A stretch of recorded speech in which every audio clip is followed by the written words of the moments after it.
Prezados irmãos e irmãs, amigos, amigas, a paz do Senhor, graça e paz. Nós vivemos num mundo complexo, um mundo tantas vezes complicado e, acima de tudo, com um futuro incerto. E a pandemia atual que atingiu não apenas a saúde, mas, na realidade, temos-lo visto todas as facetas da vida humana, em termos sociais, em termos familiares, em termos do emprego, em termos de economia, para citar apenas algumas das situações. E dizem os economistas que a crise económica que vai vir, essa então será cada vez mais agravada com o tempo que passa. Apesar da esperança nas vacinas que estão chegando e do recuo dos indicadores sanitários, há, digamos, muito pouca esperança para muita gente. Não querendo preocupar ainda mais quem nos está a ouvir, mas dizem outros especialistas que, para lá desta pandemia, que ocupa naturalmente o espaço noticioso, há outras crises graves que ameaçam a vida toda deste planeta, no sentido biológico, não só humana, mas também de muitas espécies, animais e vegetais. Pela nossa forma descuidada de viver, como se nós não fôssemos responsáveis por aquilo que acontece também à nossa volta e com as nossas atitudes.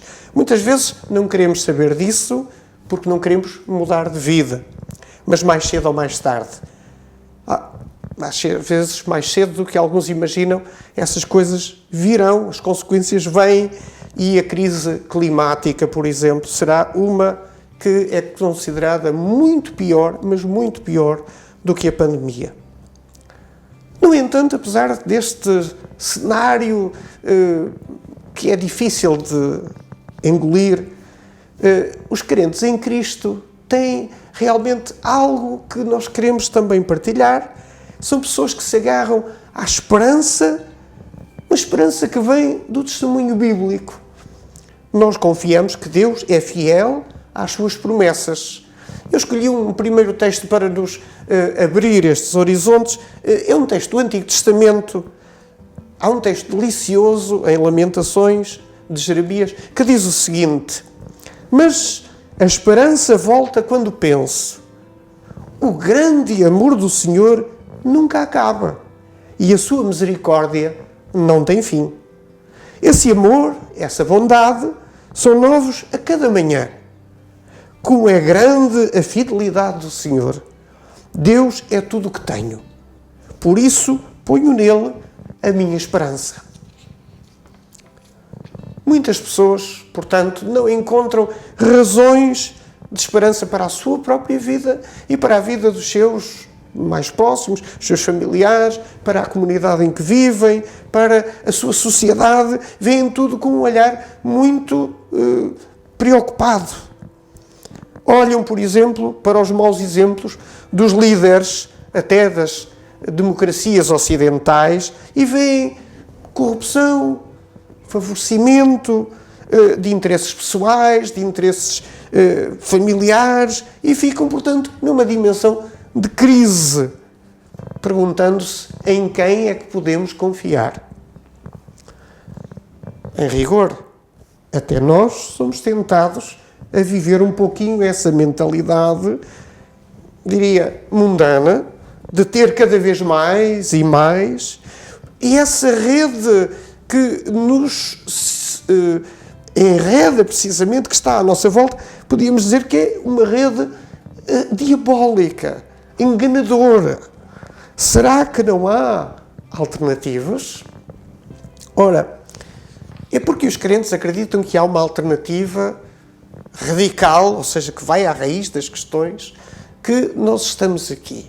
É para partilhar acerca da graça que traz esperança e que nós encontramos a partir de um texto, uma carta que São Paulo escreveu a Tito, no capítulo 3.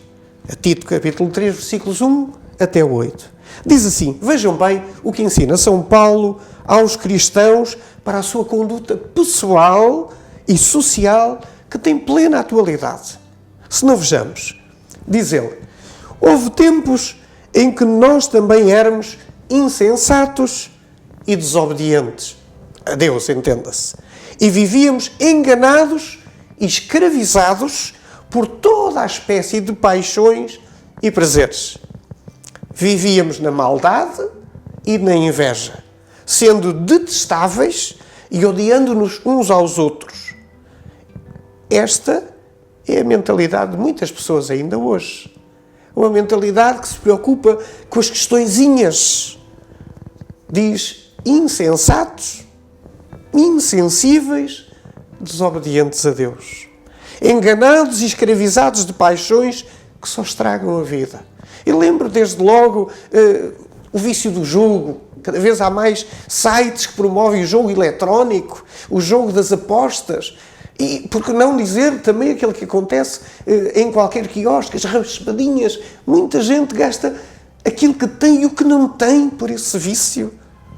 Mas tantos outros em álcool, em drogas, enfim. O mal nas suas muitas e diversas formas. São Paulo menciona duas para ser claro. Invejas e ódio. Tito 3:3. Mas também nos diz, era assim que nós andávamos. Essa era a nossa situação.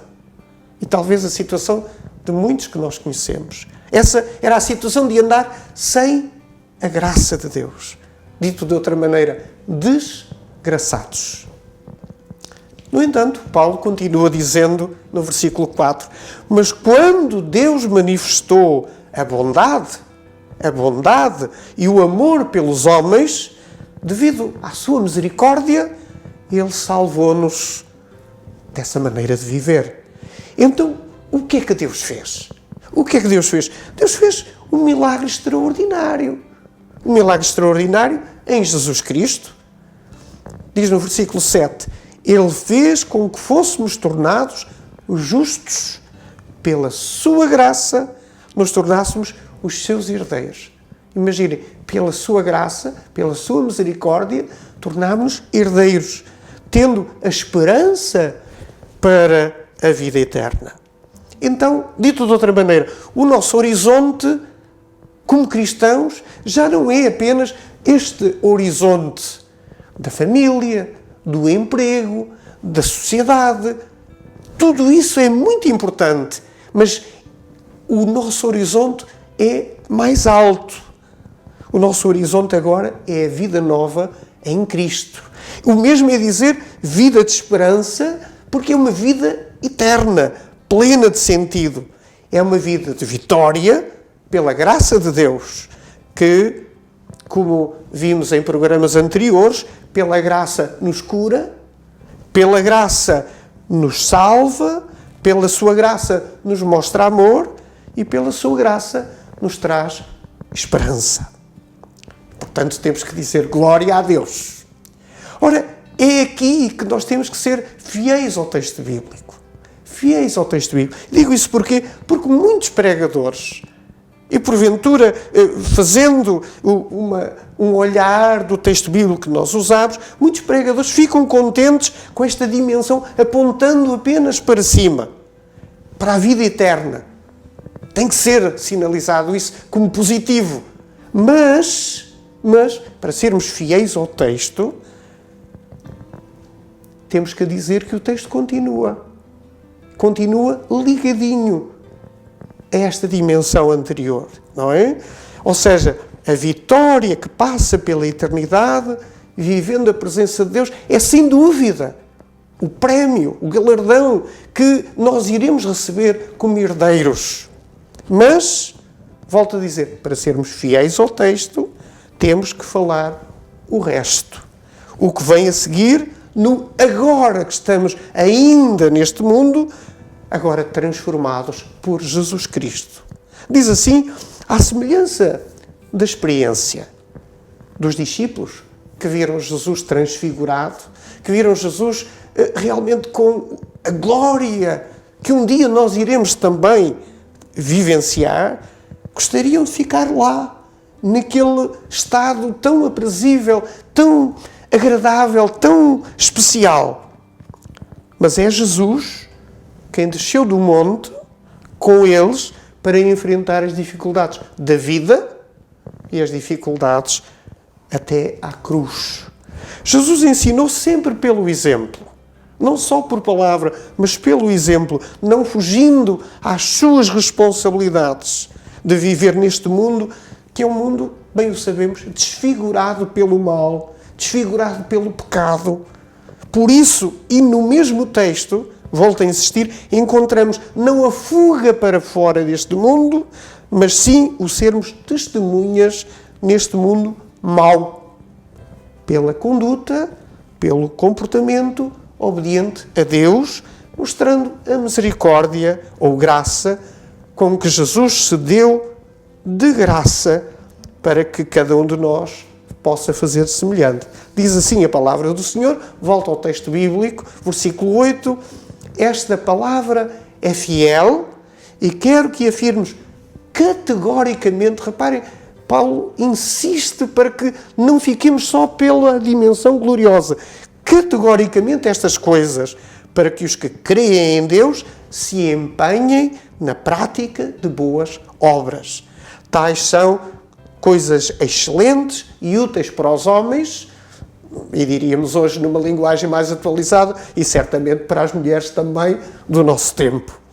E dá exemplos práticos no versículo 1, quando diz assim, estejam sempre prontos a fazer tudo o que é bom. Não caluniem ninguém, sejam pacíficos, amorosos e mostrem sempre a verdadeira mansidão para com todos os homens. O que é a mansidão? A mansidão é a força de Deus revestida da tranquilidade, do equilíbrio emocional, da calma. A mansidão é necessária para agradar a Deus, para a convivência humana e para manter a paz. Então, vemos aqui bem que a graça é um favor, é uma dádiva, é um benefício que nós não merecíamos, mas que nos é dado. É um benefício espiritual, generoso, que nos deve levar a sermos agradecidos, dito de outra maneira, a mostrar gratidão. A maravilhosa graça de Deus para nós e para o mundo, então, é a graça que cura.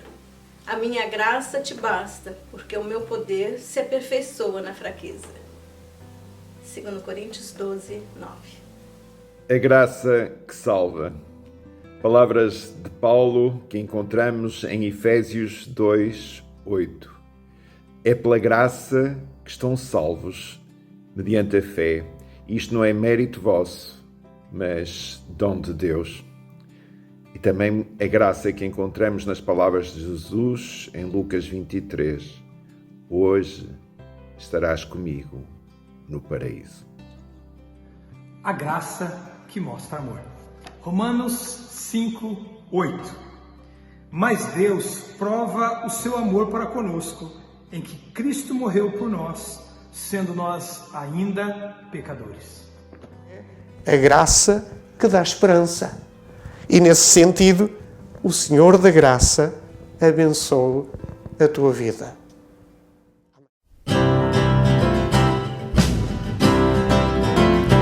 Se tu vives na esperança, se tu queres um mundo melhor, se buscas a paz e o amor, se tu procuras a verdade, se desejas viver na luz, só tens um caminho, é Jesus.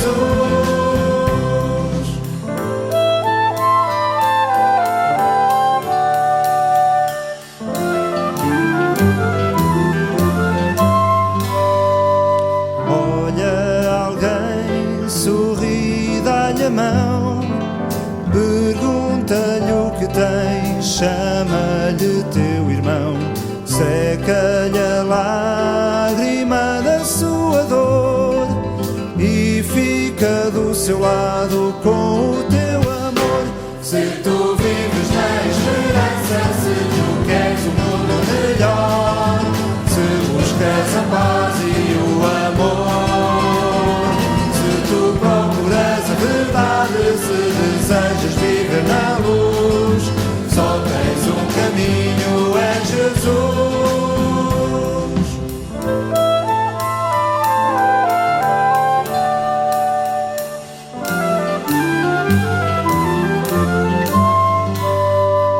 Deixa Jesus levar-te pela mão, deixa-o morar em ti, abre-lhe o coração, constrói o mundo que Deus te quis dar, outro farás feliz e poderás cantar.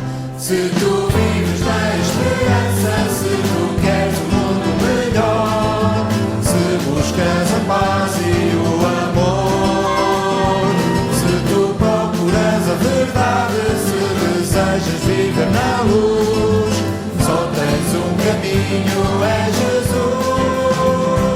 Se tu vives na esperança, se tu queres um mundo melhor, se buscas a paz e o amor, se tu procuras a verdade, se desejas viver na luz, só tens um caminho, é Jesus.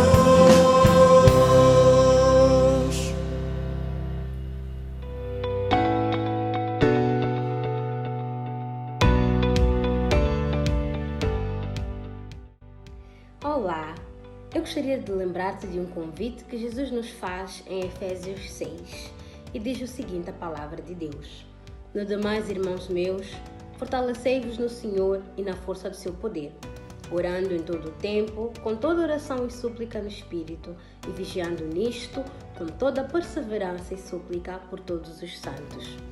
E dito isto, e sabendo nós que a oração é que nos fortalece para ultrapassarmos as dificuldades que temos vivenciado nos últimos tempos, eu quero convidar-te, meu querido irmão, minha querida irmã, a vir participar na Vigília Nacional de Oração nesta quinta-feira, às 21 horas, na plataforma Zoom. Eu espero por ti e até lá!